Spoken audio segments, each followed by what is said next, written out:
మనుషులంటారు ఈ కోపం పాపం యొక్క మూల్యమని.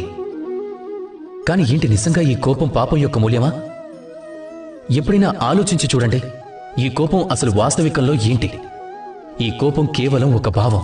ఇది మీకు హఠాత్తుగా మీ మనసులో చెడిని నింపేస్తుంది. నేను మీకు ఉదాహరణ ఇస్తాను, దాంతో మీరు అర్థం చేసుకోగలుగుతారు. అసలు కోపం అనేది మీకు మంచిదా లేక కాదా? ఒకవేళ ఎవరికైనా అన్యాయం జరుగుతుంది అంటే అప్పుడు దానిని చూసి మీకు కోపం వస్తుంది.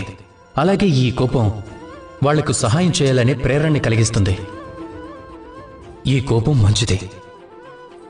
ఒకవేళ ఎక్కడైనా ఒక స్త్రీపై అత్యాచారం జరుగుతుంది అంటే అప్పుడు కూడా మీకు కోపం వచ్చింది అంటే, అలాగే ఈ కోపం మీకు తనని రక్షించడానికి సాహసాన్ని ఇస్తుంది. అప్పుడు కూడా ఈ కోపం మంచిదే.